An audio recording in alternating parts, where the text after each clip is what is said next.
I'm Alicia. And I'm Maddie. And welcome to the Fangirl Diaries, a podcast where we talk about our obsessions, Reminisce about our teen icons, and explore the books, movies, and shows that made us the incredibly nerdy 30-somethings that we now are.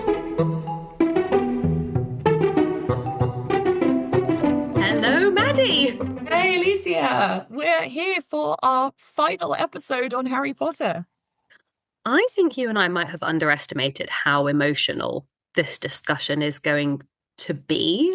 I think we've maybe forecast that our memories are a bit fuzzy about these books. And yet, the moment we just started pre-chatting about them, I was like, no, Maddie, we know everything.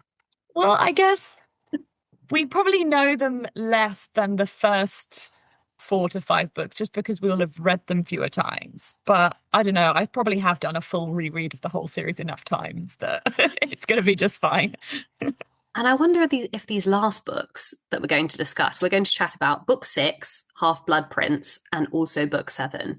And I wonder if these landed differently with us in terms of how they entered our memory bank, because these were the big finale books. These were going on in our mid-teenage years. We were reading these, we've said on our previous episodes about Harry Potter, in conjunction with the age the characters are.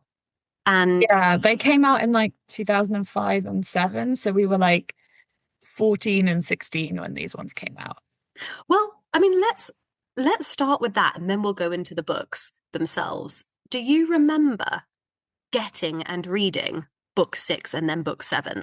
Where were you? What was the experience? Was it an 8 a.m. at W.H. Smith's job? Oh, for sure. 100%. Both of them were immediate buys. I think that was true from 4 onwards. So yeah, these were first day. The one I remember the most clearly is definitely number 7, because the anticipation for the conclusion of the series was so high. And I think we had pre-ordered them from a Waterstones in the Cotswolds when we were on holiday, because as we've said before, these always came out in the summer holidays. They were the middle of the summer. So yeah, we'd pre-ordered them from a Waterstones in the Cotswolds, had to go and collect them as soon as the shop opened. I don't think I ever did a midnight opening, which I know people did. People would queue up at midnight. I don't think I ever did one of those. I feel maybe I wish I had. But definitely first as soon as the shop opened. And then we were on holiday with some other friends who we were all reading it. We pre-ordered 4 copies for me and my brother and these 2 other family friends that we were staying with. So we all, in the middle of our summer holiday, just got this book at 8 a.m. and just started reading all day, and we did nothing else. So did you not coordinate? Did you make sure to lock yourselves away? Because somebody might have got to the big reveal, somebody might have got to what happens to Dumbledore. And did you all just think, right, that's it, we're not speaking to each other, we're in separate rooms?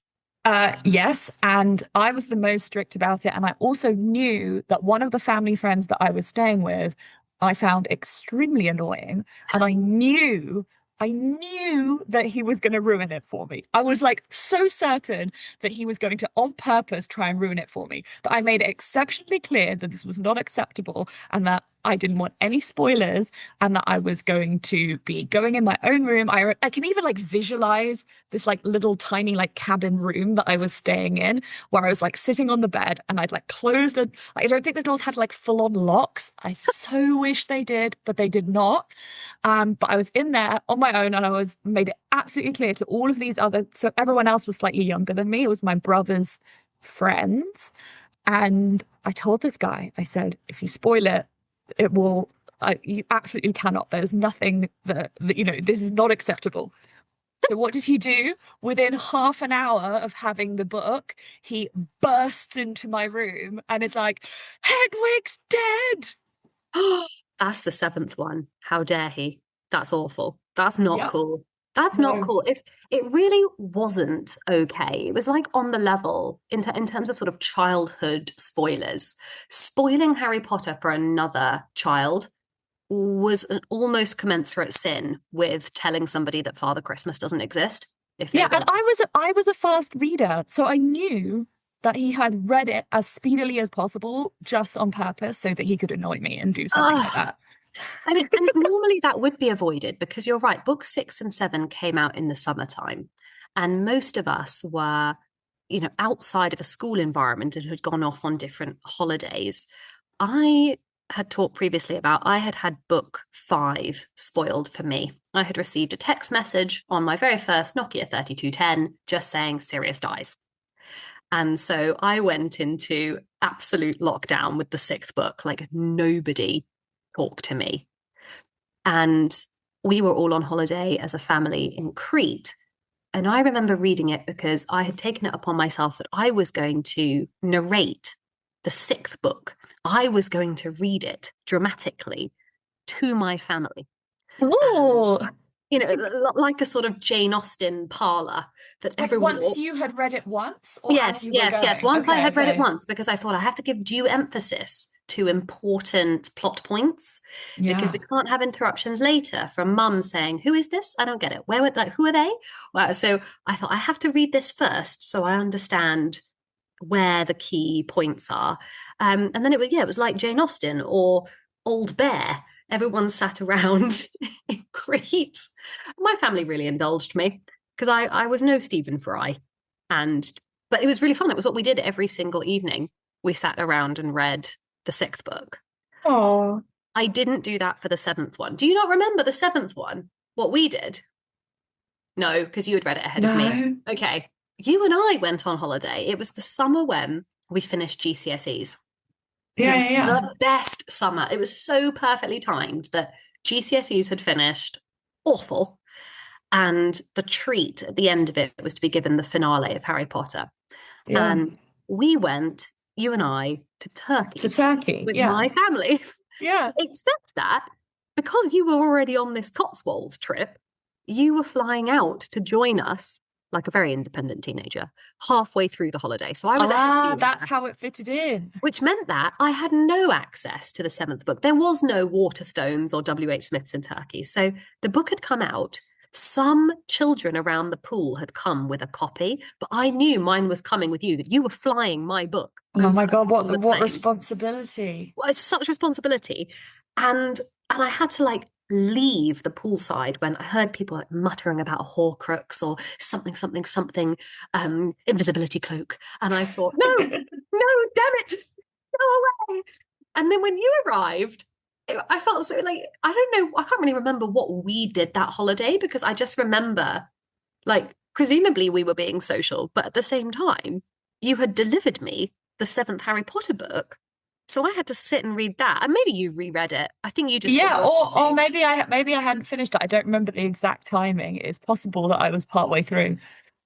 Yeah. Like I remember us like occasionally swimming in the pool, but my overarching memory of that holiday is reading the last Harry Potter book. And thank God you were there because then we could talk We about it. can I talk remember about it. I was like crying on the sun lounger over Hedwig, and you just looked at me like, yep.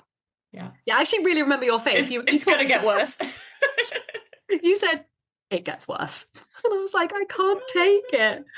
Oh God. Okay, right. Let's go back to the 6th book. So let's talk about the Half-Blood Prince. What do you think about this book, Maddie, and where does it sit for you in the run of Harry Potter's?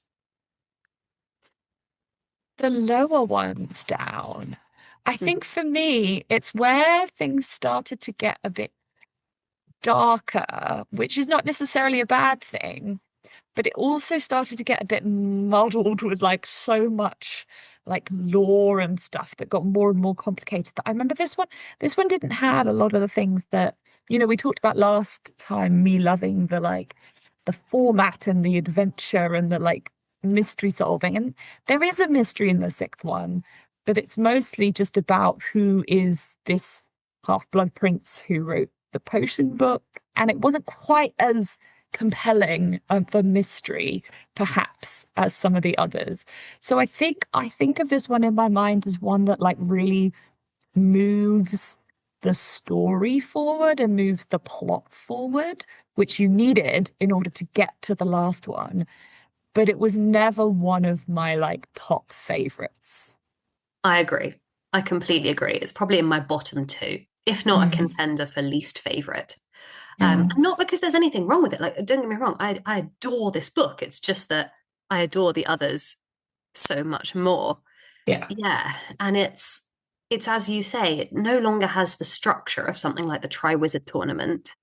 We have got over the excitement of things I loved in previous books, like the creation of Dumbledore's army and the Order of the Phoenix and the headquarters. We've lost Sirius. I found the sixth book a difficult read. It is darker. We get very, very moody Harry, who is obviously grieving for Sirius. Yeah. And we've talked before when we've considered books like The Hunger Games, or even when we've talked about New Moon in the Twilight Saga, we tend to find those books where somebody is in a really, really difficult mental space, like quite a dark read to sit with them. Like in that book, like Yeah. grieving Bella or grieving Katniss or grieving Harry aren't fun. Yeah, it's true. It's true. They It's aren't not as fun. fun. It's not as Yeah. fun. Um, and there are bits of this book that I feel are among some of the weaker subplots, but a couple that stand out as like sparkling lights in the darkness. So like, I don't love the Half-Blood Prince potions book stuff.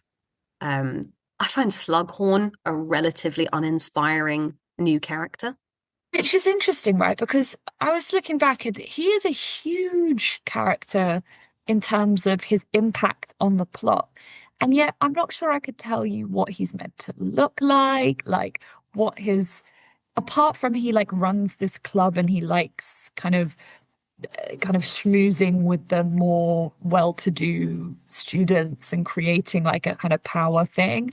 Other than that, I don't really know what he's like. I don't have a strong, whereas most of the teachers in Harry Potter over all of the books are like visually really like identifiable or like flashy, and they've got like some specific like recognizable thing about them that makes them really special, like Trelawney or Sprout, or like even when we bring in Umbridge or other kind of similar characters like Rita Skeeter, you've got this like really distinguished, like interesting new character. Whereas Slughorn should have been that because he plays such a huge part in the plot and it's really important. And yet, yeah, I'm not really sure who he is. I agree. Compare him to the other one-year wonders like Mad-Eye Moody Mad Eye Moody, or yeah. Lupin or even Lockhart. Yes. Slughorn, I wonder whether we get to the sixth book and have slight new character fatigue. Yeah, it's like she's Um, run out of things to, to make yeah, unique. yeah, Yeah. but I sort of, you so want to spend time in the sixth book with the ever developing, um, more and more serious plot lines with our main characters that I feel like I don't have emotional scope to let somebody new in. I'm busy wanting to spend time with the growing tension between Harry and Ginny. I want to see Ron and Hermione continue to bicker with each other. I'm here for the growing interest in the Snape Malfoy Death Eater dynamic. Slughorn, he's at the bottom of my list. Yeah, but I think he could have been better if there was something more unique about him. I don't Mm, think it's I don't think it's that we like ran out of being okay with new characters. I think it just was a bad character. yeah. Yeah, it's actually the one thing that I do appreciate about Slughorn in later life, like rereading this as an adult with more experience of things like teaching, school environments, education, is there is a really well observed quality about him, which is like in a non-creepy way, he has this sort of almost public school-esque teacher quality of wanting to curate this little group of special favorite students who Hmm. he thinks are interesting or academically capable and sort of give them a cross between like a social group to attend and extension classes. And I thought that really exists. Yeah, yeah. That exists. And it's very well observed by J.K. Rowling, but maybe not super exciting if you're 14 and reading this book and aren't at a No, public school and you end up thinking, no. well, okay, fine. What did you like about book six, Maddie? There are some Well, you great. hinted at it. You hinted at all of the like fun romancy tension stuff that's going on in this one, which started in the last two books we talked about last time. But actually, I think this is probably the book that has the most of it Mm, with Harry and Ginny for the first time, like properly there being a relationship, that Ginny becomes an actual interesting character in this book more than well, she has her moments in the other ones, but she's grown up a lot, and that's what Harry notices, is that she's more confident. She's kind of become like popular and cool, and he notices that, and that's what's intriguing. I love that whole plot line. And then equally, obviously, Ron and Hermione, they don't get to the point of like acknowledging what's going on there, but we can all see it by this book that there is clearly interest from both of them in both directions, but they won't admit it. And so Ron ends up with this whole nonsense thing going on with Lavender Brown that is kind of hilarious. And Hermione's like mad. And yeah, they're both like that classic teenage kind of not admitting what's really going on situation is great fun. I was so here for that aspect of the book. And I think you needed it at a time when your readership was also at this point 14, 15, or 16, if you were kind of growing up with the books. That is where our interest was. And that is where teenagers' interests are if they're your characters in the books. Like it's not surprising that Harry starts to consider Ginny. It's really Yeah, his like his best friend's younger sister. That's like classic. yeah. And I loved it because I thought, finally, here is somebody with a bit more relevance and substance to them in terms of their relationship with Harry than Cho. Like Cho was a bit of a kind of idealized Harry had kind of a crush on her rather than having a long-standing relationship with her. Whereas when his interest shifted to Ginny, I thought this is someone that he has spent serious time with, who he knows really well. Now we add in the extra dynamic of what is Ron going to think of this? Yeah. Like as a move on the chessboard from J.K. Rowling, I remember that happening and me thinking, yes, I want this. Second only to like a plot twist in which Harry's interested in Hermione. Like Ginny was the next most interesting character to sort of put in his path as a potential romantic interest, and maybe with some more depth. Yeah, and while we talked about how like the actual Half-Blood Prince potion stuff is not that interesting, this is where it is made interesting, where we have like these whole like love potions and the luck potion as well. Both of those like factor into the real plot a lot, but actually they're more fun in the subplots around the romance and all the like ridiculousness that's going on. Yeah, yeah, and it's such a shame in the films. I've been critical of these before because whoever plays Ginny just has less charisma than a cereal box. I'm so sorry, I don't know who that actress is. Bonnie Wright. I'm sorry, Bonnie Wright. I'm sure you're lovely, but just didn't work for me in the film.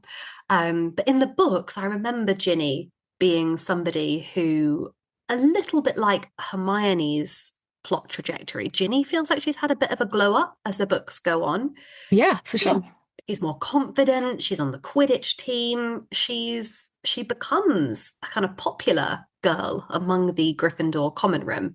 Whereas when we last really interacted with her back in Chamber of Secrets, she was this slightly pathetic pre-teen, susceptible to, reading Tom Riddle's diary. Yeah. So she's certainly given more interest by the time we get to this book. Yeah. And the book is obviously focalized through Harry. So it's revealed to us his inner turmoil about possibly liking Ginny and being nervous about Ron. But you said it quite rightly. We observe Ron and Hermione from the outside in the privileged position of thinking, could you just kiss already? My God. Like, forget this messing around with Lavender Brown. What are you doing? Yeah. And that's enjoyable. Nice. And what do you particularly like in this book? I had forgotten an element of it that you referenced when we were pre-chatting. When you mentioned it, I thought, God, yeah, that was a wonderful sort of sparkling moment that happens at the beginning. You were telling me. Oh, yeah, about the Prime Minister, the Muggle Prime Minister. Yeah, well, actually, I think this is something that's true of quite a few of the books, is that the first chapter, J.K. Rowling often writes like a different chapter. It's like something completely separate from the main storyline that tells you something about the world. And the sixth one is really fun. It's where we see a new Muggle Prime Minister being elected and brought into like 10 Downing Street, like regular old, our world Prime Minister. coming in new, and we find out that all new prime ministers actually get told about the wizarding world and what's going on. And so he like goes into his office for the first time. It's like, oh, yes, I've been elected. This is great. And suddenly is pounced on by a wizard telling him all this like nonsense stuff. And it's a really fun, yeah, part of that world building that we talked about how much we loved in the previous episodes that makes this whole world feel more rich and connects it with ours. And we get to think more about how our life, what if this wizarding world really is real and how those connect. And it's funny. And obviously, he doesn't fully accept what he's being told, but yeah, it's a really nice, like, kind of moment to watch. I had forgotten that until you reminded me earlier. But when you did, I thought, oh gosh, yeah, when that comes up in the book, that little interlude, right, where the Muggle Prime Minister is sort of made conscious of the parallel magical world, it's a little bit like for teenagers just living in grey, regular Muggle London. It's a bit like imagining, the president being told about Area 51 and like it's Yes. true, we do Yeah. have aliens. This is like, it's true, magic does exist. There are wizards, and there's something Yeah. about that that's so exciting. Um, Same as the way that they move from lots of the cityscapes of London into the Ministry of Magic, and you just think, oh, I hope that's real. Yeah. I occasionally see some teenager like trying a phone box to see if they can get down there, and I'm like, Yeah. oh man, if only it was true. But one of the plot lines that I did like a lot in the sixth book um, is the renewed emphasis on Snape and Harry's relationship. Mm. Snape, I believe, is now Defense Against the Dark Arts teacher. He's finally got that back, Yes. much to Harry's consternation, because everyone thinks he's wanted that for years, and everyone continues to question Dumbledore's trust in him over and over and over again. And Harry and Snape are having to work even more closely together through occlumency. How do we say it, Madeline? Occlumency. Yes. Occlumency. Thank you. Yeah. The ability for Harry to learn to shield his mind and his memories from Voldemort. Yeah. And there are some really raw emotional scenes in those lessons with him and Snape where they kind of cross-populate each other's memories. And we see Snape suffering really bullying from James, Remus, Sirius, and that group. And he's scandalized that Harry has seen this kind of personal memory. It's very deep stuff. Yeah, I think quite a lot of that happens in the fifth book, but we didn't really cover it. But you're right. And this idea of being in other people's minds and reading other people's minds continues into the sixth book a lot. And we see the same thing when they go into like Slughorn's memories as well. Mm-hmm. And so there's a real connection between those. And it's a big theme in the last few books, is this kind of idea of walking in people's memories and understanding their experiences, but also like learning key information that is needed to solve the mystery or to defeat Voldemort. A lot of key information is learned through walking through people's memories. That's an aspect of Harry Potter I've always really liked, but it used to be in the early books really confined to the Pensieve, Yeah. and it becomes much more dynamic when we have these sessions with Snape. Yeah. And I would like to volunteer a hypothetical alternative universe for this book, which is that so much of the real emotional boxing matches happen in those later books between Harry and Snape. It feels like those are the moments where those two characters feel they're most exposed. They're most like they have to work together, but they also hate each other. There's long-term baggage, but yet are they on the same side? There, I'm sure someone's written it. But like, if this was a sort of homosexual Harry Potter novel, this would be the archetypal enemies to lovers arc. Like, I'm it sure just would. I'm sure it exists, Alicia. I'm sure it exists. I have no doubt that fan fiction exists. Yeah. But that is the key source of we never really get much emotional tension between Harry and Ginny. We do get more than we did with Cho Chang. But so much of like the key relationship that then comes full circle to a point of resolution is actually Harry and Snape, That's true. brought to a real head in the seventh book. But yeah, that's some of the most tension filled stuff, I think. Nice. Um, So we should probably mention the biggest introduction in the sixth book, which is the concept of Horcruxes is oh brought boy. in this book, and it becomes obviously the sole focus of the seventh book, but it's actually a large part of the sixth book too, and it is a real like expansion of what our understanding of Voldemort is, and also of like what is needed to be done to defeat Voldemort. We finally have like an idea of, okay, the thing we need to do to defeat Voldemort is find all the seven Horcruxes and defeat him. And that journey starts at the end of the sixth book with Harry and Dumbledore going off to try and destroy one of the many Horcruxes.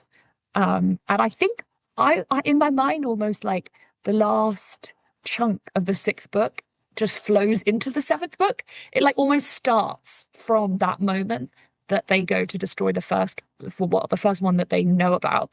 And it feels like the start of the end story. And it obviously has tragic consequences. What do you think about the whole Horcrux Hallows framework in these later books? Yeah, it's interesting because I think the Horcruxes and the Hallows get mixed up in people's minds. The Horcruxes are specifically these objects that Voldemort has put his soul into. So the concept is that the most evil thing that you can do is to murder another human. And when you do that, you split your soul. And if you can harness that splitting of your soul, you can literally physically put some of your soul into some other object. And he does this 7 times to split his soul into 7 pieces. Well, he does it 6 times to split it into 7 pieces, to make like what he thinks, because seven's a magical number. Seven's always been a magical number. It's going to be the most powerful if I've got 7 pieces, whatever. Um, and it means that essentially to kill Voldemort, you've got to kill 7 pieces of him in Yeah. these objects, and so it protects him from being killed. It's why he comes back in the fourth book. It's why he's able to live inside Quirrell. Like it's why his soul can be like in these different places, because he doesn't fully die when you kill him because It he's been does split. it does put Frodo's journey to simply throw one tiny piece of jewelry into Mount Doom into perspective. Like he had one thing he had to destroy. Harry's like, "What? I've got seven, Seven. seven Yeah, pieces." but Voldemort and Sauron are not on the same level. Don't mistake this. Don't mistake. um, I really liked the Horcrux concept. I the thought it was Horcrux really concept clever. is clever, and the myth of Harry Potter is that J.K. Rowling knew she was writing this right from the beginning, right? I don't believe it for a second. There is no way she had designed all of this right from the beginning. But people like to tell that story, that like when she wrote The Chamber of Secrets and she was writing the book, she'd already had this idea in her head. She planned it all out. I'm sure there are things in the last book that she had in her mind when she started the story. But this series like overtook all her expectations of success that she could have ever imagined. So no doubt it has been. There's no way when she was writing the first 3 books she thought that the sixth book would be like, I don't know, how many pages is it? Like 600 pages long. She never thought she'd have that space to write something that big. So, but I do think there are certain things that do work because they look back to the earlier books and we go, oh my God, yeah, the diary, and that was a Horcrux. And oh, the reason why, Harry's pains in his head are caused by this, like those links, Mhm. even if they weren't all completely planned out from the get-go, they are there and they're done really well. And I think that's They're, one of the things that's good about the Horcruxes. they're so satisfying. You're right. Even if she didn't have those concepts in place early on, the callbacks to the earlier books just make you feel like you're in the hands of an ultimate literary genius. Yeah. And it's so pleasing to think that yeah, the diary was a Horcrux, or and I suppose I'm wrong in saying he has seven to destroy. He doesn't. We're told that the sort of status by the time we swap from the sixth to the seventh book is that we're a couple of Horcruxes down. We've Yeah. identified some, we're missing some, and so we're kind of part way through this murderous treasure hunt to try and defeat Voldemort. And that operated just at the level of like pitch perfect narrative enjoyment for me. Yes. Where I started to hit a limit, if we segue into kind of book seven, is we were pushing my imaginative limit by asking me also to engage with three Hallows. Yes. I was saying earlier, it starts to get like too many objects.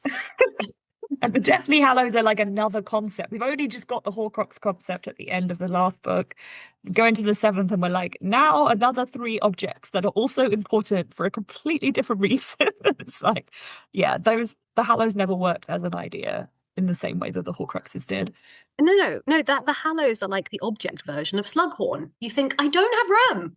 I Yeah. don't have room. I don't want it. I like the idea of an ultimate magical weapon. I sort of think the Elder Wand is a little bit like, from other fantasy sagas, some sort of ultimate sword, or it's like the equivalent of like a Valyrian steel sword or something, but it's the Elder Wand. So I was here for that. But yeah, this idea of another extended like antiques roadshow hunt, I sort of wasn't here for.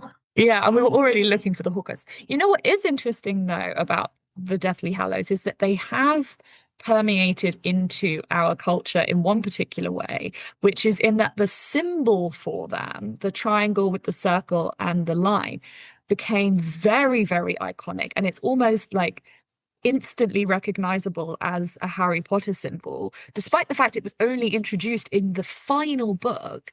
And I mean, that symbol is used on tattoos across millennials, like everywhere.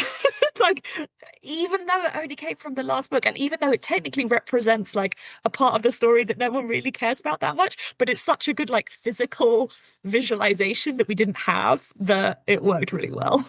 That is so true. It is the millennial nerd tattoo, only second to like the Black Speech of Mordor as a sort of ring on your arm or something. Which I think I said in Yeah. our Lord of the Rings episode. I was like, if I see someone with that tattoo, like it's a conversation starter. I'm just going to be like, "Hi, we have things For to me, say." the Lord of the Rings one I see the most is normally the tree, Oh, rather Tree of than Gondor. yeah, that's Yeah. what I normally see. Yeah, that one's certainly a bit more artistic and I suppose a bit more on the side of the good guys. But yeah, you're right. The Deathly Hallows symbol has sort of become the main piece of iconography for Harry Potter. And Yeah, you thought it was something like the lightning scar, but it just isn't. For some reason, no, it's that. yeah. Um, okay, Maddie, what did you think about? So now, if we go on to the seventh book, how does this one rank for you? What are the bits that you love? What are the bit like? How does it fit for you in the whole Harry Potter saga? That's a really difficult question. I think because it, in many ways, I really loved it because I wanted the conclusion. I Yeah, needed to know what the end was, and I needed to have the story finished. And therefore, like, as I was reading it and like I loved it and I wanted every single second of every single word, and it wanted it to continue, but I also needed it to finish this amazing series. However, kind of similar to the sixth one, we start like even more taking away from the things that made Harry Potter in this book. So we are not even in Hogwarts in this book until the very end. So we don't have the academic school year as a framework. Um, we, Harry, Ron, and Hermione spend a lot of time just like kind of wandering across England and Scotland in like ways that are not really clear where they are or what they're doing. It's a lot more like a wandering adventure, which like I can enjoy. I like Lord of the Rings, but it doesn't fit into like what we love about Harry Potter. We miss the connections with the other characters at school. We miss teachers, and we kind of end up in a more wishy-washy story as a result for at least like the first half to two-thirds. And so that makes it like probably not one of my favorites, but also it's the ending and I needed the ending. So Mm, yeah. I I think I maybe feel about it similar to how I feel about the final season of Game of Thrones. We are yet to do our podcast episode on the later seasons of Game of Thrones, but when we do, we will talk about the much maligned kind of final season. There is more criticism to be laid at that door than there yeah, I is. was gonna say I don't put it in the same category as that. Like that was an absolute catastrophe, should never have been made, should be wiped from existence. That's very different to this. Wait to talk about that season with you. Um, but do you know what? I actually found that there were some salvageable moments in that season. And the things I liked about that season are the things I love about the final book of Harry Potter. You get some of the final majestic last lines of people. You get the big deaths, you get the big fight. Um, Even that terrible season of Game of Thrones had some outstanding moments. Mm. And there I is don't remember them. all right. Okay. Right. Well, Save it, save it. I'm saving that for when we talk about it. Um, but with the seventh book of Harry Potter, I remember it being bookended in a really strong way. So I remember loving the start. I had a great day on that sun lounger where you were sitting smugly next to me, like, keep going. It gets worse. Keep going. The start of the seventh book is dark. It's Yeah. like in with Voldemort and Bellatrix, and they've got like someone captured and they're torturing them and kill them. Like it's dark. It really sets the tone. Yeah. The stakes are high. You really feel like you're being maneuvered towards the final battle. And it's the sequence with the multiple Harrys when all the squad have to take the polyjuice potion and they're all on broomsticks and they're all flying over London. And I remember thinking, oh my God, this is so cinematic. And then, of course, we lose Hedwig. And I like, in a minute, we have to talk about how many times we cried during this book. But those were the first tears for me. I was not prepared to lose Hedwig at that moment. Yeah, to be fair, I mean, I actually remember crying more at the death of Dumbledore in the sixth book than the Mm. seventh, any death in the seventh book, actually. The sixth Okay. book was the one that got me. Actually, we've skipped ahead to the seventh book, but maybe we just need to circle back to that, which is, did you expect Dumbledore to die? Were you shocked? No, I did not expect him to die. I was shocked. Me And I too. do remember, yeah, really being upset. Like really, really being upset and like having to tell my mum I was upset. Yeah, I cried into the swimming pool in Crete Yeah. and then had to pretend I wasn't because I knew I was going to read it to everybody. And I thought, like, they're going to know that there's a major Oh, death. They're going to yeah. think it's either Dumbledore or Ron or somebody.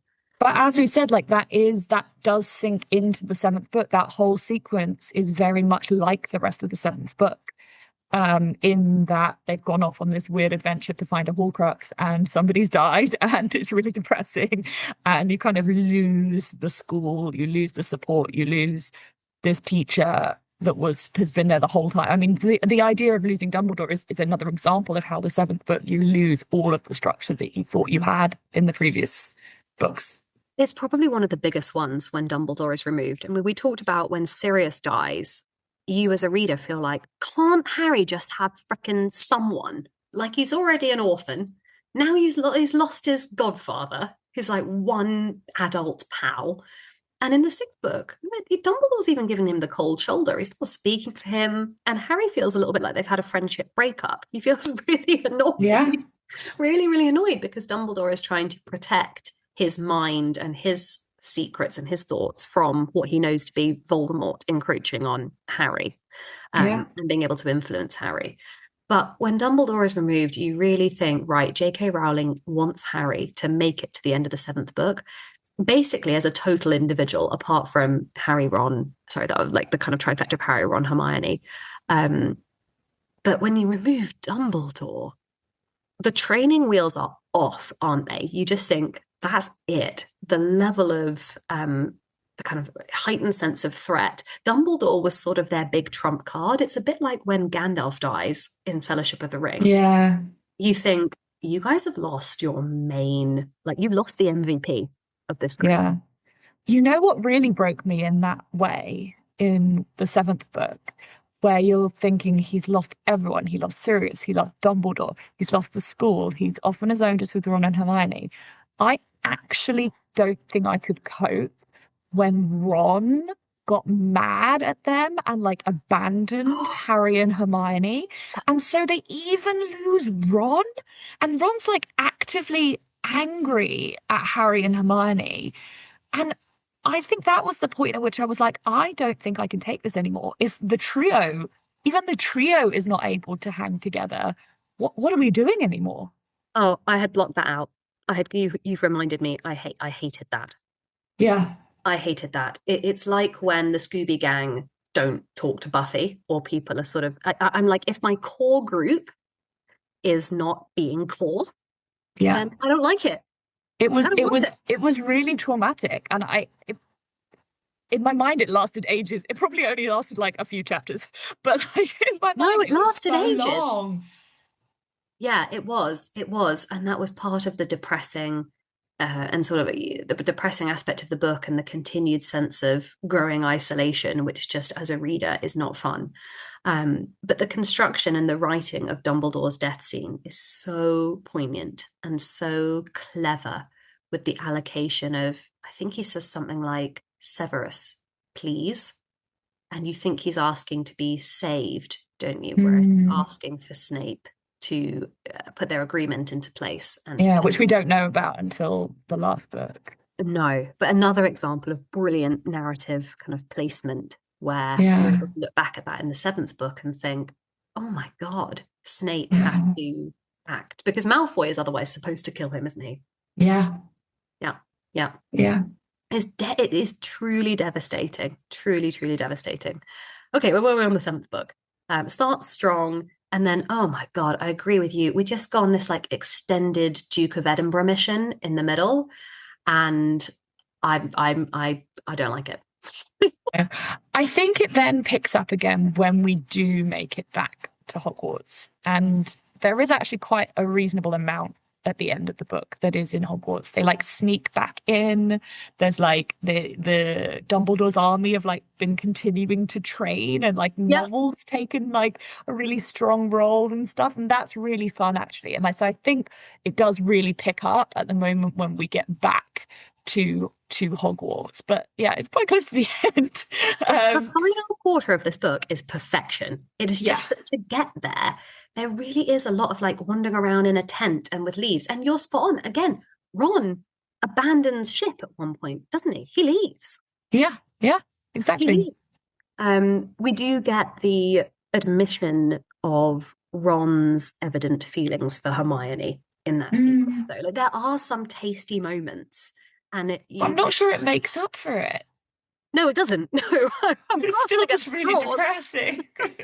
I'm like, and it's also set in like one of the most boring landscapes, which is they're just wandering around like the British like southern countryside, aren't they? It's like Yeah. they're Yeah, it's just not in the even summer really clear forest. where they are, particularly. Yeah. There's a No, whole load of sequences with like Luna Lovegood's family and stuff, and don't that's what care. they find out on the Deathly Hallows. But yeah, no, no. I think we need to move on to the end Battle of Hogwarts. sequence and yeah, coming back to Hogwarts. I love that we find out that the rest of the students have continued like this underground Dumbledore's army, that they're still resisting, even though the school has been completely taken over, that they're still fighting and like practicing ready for whatever battle is coming from them. And at that point, you're like, oh, yes, no, we do have something here. We've got something, and it's going to be like doable, and it's going to be okay.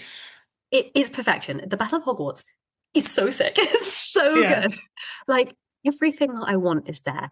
I want the okay. I don't even know where to start with this. Everything, like the battle dynamics, the fact that the Death Eaters sort of clear out, don't they, and regroup beyond the sort of they're in the forest, and so we arrive at a position of our two sides facing each other. The teachers construct that dome, that protective dome over Hogwarts that basically isn't going to hold. And we get things like McGonagall wakes up all the statues to Yes. fight, and you just Yeah. think, bring it on, bring it. I'm ready. Although half the time in the book, we're off with Harry, who's like avoiding the battle, who's trying to find like the diadem, which is like the last Horcrux that he needs to find. And it's like, come on. He starts talking to like that ghost. the Ravenclaw ghost. And it's like, okay, can we just not be part of the fight instead of part of the Horcrux finding, please? You need that though, don't you? It's like when we toggle between the Ents and the Battle of Helm's Deep, and you think, Yeah. actually, it feels frustrating, but you almost need the chats with the Ents so that when we get back to the Battle of Helm's Deep, you're like, oh my God, This is still it's so still, cool. Yeah. it's still so cool. And Harry does spend an all right amount of time. You see enough of the battle preparations, and actually you also see enough of the aftermath for it to be very obvious that an enormous battle has kind of taken place here. But you're Yeah. right, the chance to go off and find the Ravenclaw diadem, yeah, you do think, come on, we could really use you. Come Yeah. on. And aren't they issued with an ultimatum to give up Harry or be attacked? Yes. And Yes. everybody decides they're not having it, but Harry goes off. But he goes anyway. Yeah. And this is part of the like epic, this makes it one of those epic tales of like, heroic sacrifice and whatever, that he is the chosen one and he therefore has to give himself up. And it's almost inevitable, but like it's still terrifying. Like the way that that whole sequence was written, where he's like walking into the forest and you know that he's going to his death is, yeah, I remember that being very, very affecting, like really deeply. I was really in it at that moment. I can see exactly where I was sitting. I was sitting on the end of the pier. I had taken myself off from the whole group of you guys and was like, I'm just going to sit here and this is a straight read through to the end. And Yeah. I can't be disturbed and I'll just cry into the sea. It's probably one of the most moving passages of like, surely, of like children's literature when Harry decides that he's going to go off to die in order to take down Voldemort. I mean, at what point we should acknowledge he's doing this because he is revealed to be a Horcrux. So Yes. he cannot survive, and that unravels the meaning behind the kind of, well, not the premonition, what's it called? The prophecy that But says he doesn't know this. He no. doesn't know that he is the Horcrux. He just thinks the only way to defeat Voldemort is for them to go head to head, and that he's doing this as like the only solution to the prophecy. And He does know at the end, doesn't he go into the he pen? finds He out when finds he out. dies. When he Oh, dies, he goes to the magical like heaven world with Dumbledore. oh, And like essentially the fact that he comes back is proof that what was killed off was Voldemort's part of his soul. there is so much discussion over what people think about the end of Harry Potter and specifically this death sequence. What do you think about Harry having to die to defeat Voldemort, but also coming? Like, did you think, was that your prediction for how this was going to end? Did Oh, you I find don't it think I don't satisfying? think I would have predicted it specifically. I don't think I had enough. Yeah, I don't think there was enough information to be able to actually predict it. Um, but I guess a lot of people probably did guess the connection. Maybe they guessed the connection between Voldemort and Harry with the scar, but I'm not sure anyone was. I think people might post rationalize and be like, I knew that he was part of Voldemort, but I'm not sure that's actually true. I That's the think only it's, bit.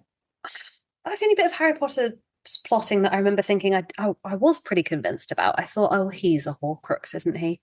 Oh God, he's one, and that's how it's going to have to be. He's going to have to die. But I didn't foresee that the he would come back. that he would come back and that he would meet Yeah. Dumbledore and that he would somehow be sent back to be able to continue. I was so glad that he was. I was like, Yeah, and I think I "Oh, think it connects all the different things, right? It connects the prophecy with the Horcruxes, with like the Elder Wand, Deathly Hallows. It connects all those different things that have been put around to kind of to kind of point you in the right direction. It connects all those things and makes them kind of make sense. yeah." And just the the emotional level of that sequence and the writing and the fact that the people that Voldemort had previously killed come out of his wand to make that sort of honor guard around Harry, who has come to sacrifice himself. And he sees his parents, and I can't bear him. I can't actually bear it. It's just the saddest thing ever. It's so, so sad. And then he decides he's going to go through with it, and he is going to die to try and allow his friends and the rest of Hogwarts to survive. Yeah. Oh, brave writing from J.K. Rowling, because it's deep stuff. It's really deep stuff. Really, really harsh. But then I guess the way that it's balanced by the fact that he does come back, by the fact that he sees Voldemort, it does almost bring you back to the fact that, no, actually, these books are still for children and teenagers. Yeah. And therefore, we are going to have a happy ending. And I think a lot of people, there's been a lot of talk about the epilogue, right? Since it was written, a lot of people have a lot of opinions about the epilogue. But ultimately, this is not Game of Thrones. It was not going to end with Harry dying, because it started as children's books and it had to end with a happy ending, fundamentally. I'm glad that it did. It was a harsh journey to get there, but I'm also glad that he doesn't die. We do have some significant deaths, though. A lot. Yeah, plenty. Yeah. A lot. Who should we start with in the big deaths? We already talked Dumbledore. We already talked Hagrid. No, Hagrid doesn't die. Sorry, Hedwig. We kind of glossed over Mad-Eye Moody happens at the same time as Hedwig. And then in the battle, we get Fred, and we get Tonks and Remus. Tonks and Remus Lupin. Tonks and Remus is sad, but nothing got me like Fred. There was something about losing Fred, and there's something about when Mrs. Weasley gets to have her moment of, she sees Bellatrix go after Ginny, and she does the marvelous, "Not my daughter, you bitch." And it's so good. But you think she's not having another kid taken away. She's just not. Has she lost one of the other Weasley children by that point? Have either Percy or someone been killed? No, it's just Fred. But that is still so affecting. In a way that we only see Remus and Tonks sort of lying dead side by side, don't we? It's implied that they have been killed in the fighting. Yeah, and it's meant to represent the fact that, look, this was a real war, and in real war, people die, and haven't they got a kid that they've left as an orphan? Isn't that what's going on? So I think it's meant to represent the fact that in war you are going to lose good people, and we can't just expect everyone to make it to the end. Yeah. Did you foresee the incredibly clever plot device of Snape being a good guy coming? No. Me neither. I don't think so. But it is one of those things that's gone down in Harry Potter history as core lore about Harry Potter. It's so good. Fundamental to the whole series, isn't it? It's so good it's so good. And I thought that Snape was coming up for redemption somehow, and I thought maybe Snape would. I sort of foresaw him maybe having to self-sacrifice or to do something at the end where he turns on Voldemort and sort of tries to help Harry. But I didn't see it being this long-term love for Lily that had meant he had been this kind of double agent all along. And that essentially that Dumbledore was right, that Snape was team good the entire time. And that was very satisfying, combined with another trip into his memories. And it's just it's a sequence that you feel do we have time for this in the last quarter? But we so have time for it. And you know what else is a similar plotline that I love, which maybe gets less attention than that reveal. But I love the kind of redemption story for Draco and for Narcissus. And Narcissus, in the last moments of the books, lies to Voldemort and says that Harry is dead when she can clearly see that he's not. And without that, it could have all been disaster. The plot only works, and Neville's only able to take the final blow because Narcissus lies for Harry, and the kind of realization that all of these characters that were evil, and they are evil, but that also they have good qualities in them, in particular Draco. Mm. um Draco was forced down this path by his family and by Voldemort, and yet he's still got something in him that can be saved. I'm firmly currently in the middle of my journey with Alchemized, and I'm actually struggling because I think the problem is I bought it off the back of knowing it had this like prior life as fan fiction and thinking to myself, no, no, no, no, but I'll skip over that and I'm just going to read this new standalone book that has nothing to do with the world of Harry Potter. And it turns out that I'm just a Harry Potter nerd. And actually, I'm just going to go and buy Manacled because I'm just reading it thinking, where's Draco? Like, I actually want it for the Harry Potter content. So I'm going to need to like not finish that and just buy myself a copy of Manacled and just admit to who I am and be like, that's fine. I'm just going to buy that because I need the continuation of this world. And I know what happens with Draco, because you're right, that is an interesting turn of events. Okay, the epilogue. What did you think? I don't hate it as much as some people do. I So don't hate it either. I'm not going to be one of these people that hates on the epilogue. I think it's fine. I think you got to do something. You got to sum it up. You got to look forward. And why not? They've got kids and they're sending them off to school. Like, it's the circle of the series and it's fine. And I know a lot of people think it's cheesy, but like, fine. I'm okay with cheesy. I was okay with cheesy too. And actually, yeah, I don't hate it at all. And you made the point about this being children's books. It's a continuation of that theme of we need this to be tied up with a bow at the end. We need the reassurance that Ron and Hermione are endgame. They didn't just have a sort of disaster-based kiss. They're actually together. And we need to know that Ginny and Harry are, and you're right, that they have families. I guess my only bugbear with it is I just don't love Albus Severus. Yeah, no, I know. The naming thing is stupid, but whatever. I just don't love it. I'm like, honestly, you could have gone with like James Jr. Like, by all means, have a relevant, like go with Sirius James or something. Yeah. Albus Severus that kid is gonna get like bullied or put in Hufflepuff or something. Like, you just can't call him that. What are you doing? Oh my God. Yeah. Oh, what did you think of before we wrap this up, Maddie, what did you think about the films for these later books? I like them. I don't think I've seen them as much as the earlier ones, and I don't think I've like felt a massive desire to rewatch the later ones as much as I have the earlier ones. They did the classic like splitting the last book into two, which, considering not much happens in the last book to begin with, doing it in two movies was definitely not necessary, just a cash grab. That's unforgivable to me, that splitting of the last one. Like, we're talking about a book in which nothing really happens being split into two films in which nothing really happens. And it started that trend of other people doing it, which carried on with like Twilight and now like Wicked and like, all the Hobbit movies getting split up. Yeah, I think this was the first one that did it, and it's annoying. It's really annoying.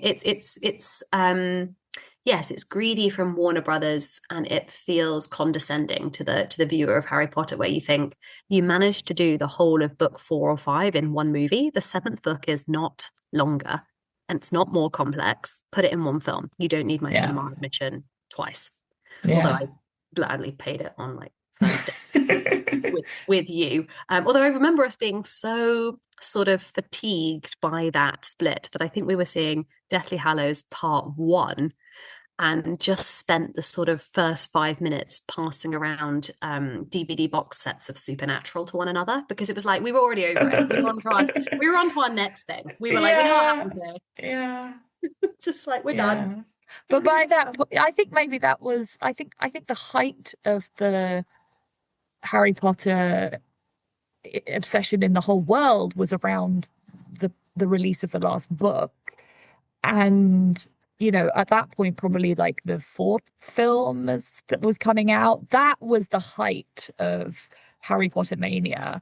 And yeah, as the books finished and then it was just more and more films coming out, I think it did die a little bit. There was still excitement for the last films, but it did kind of fade after that. But the thing that hasn't faded and that is crazy is that the books are still read by kids. Like, they read them in school still. They are still, some of the most popular children's books. And it's, 20 years later, more. And Luke, they're still huge. Luke teaches an 11-year-old, and it gives me a glimpse of hope in the world that occasionally this little 11-year-old is at our house and it turns out he's reading the fourth book. Or the other day he was reading The Hunger Games and I was like, have you got to the bit with the cornucopia? And he was like, yes, Liz has grabbed a bag. And I thought, oh my God, I would read Hunger Games at 11. Oh, I know, intense, right? But I do worry that in both of these cases, in both of these franchises, the ready accessibility of the films on just streaming platforms or just at other people's houses actually means that a lot of the dramatic suspense is lost. Like, I'm pretty sure that this 11-year-old knows that Sirius dies, that Dumbledore dies, and a lot of the time they've gone ahead and watched the films before having the reading experience. And I'm so thankful that you and I were protected from spoilers. Well, we will have to make sure that our kids are protected and do not see the films until they have read the books. No, and also we have to have like a watch party all together. I was thinking this. I was like, Luke, can we look at things like if when we go on Disney Plus and Amazon Prime, they really should have like a lock feature. I'm sure they do, where it's like, I do not want my child to have this spoiled for them, that spoiled for them, this thing. There needs to be like a literary experience first, and then we will unlock the films. Yeah. Like a child lock, but just for no spoilers. Like, I'm sorry, you just can't watch this until you've read the 600-page novel. All right. So we should probably, I wanted to mention the fact that they're remaking them into a TV series, which I really like. I think I can see in your face, you're probably generally negative, but I think it could really go one of two ways. If it's done well and it's a TV series and they're able to like spend more time with like the fun kind of quirky things that were in the books that didn't make it into the movies, it could end up being a massive hit. And I don't know. I know it seems really soon to us, but stuff gets remade 20 years later all the time. And 20 years is actually a really long time in remake world.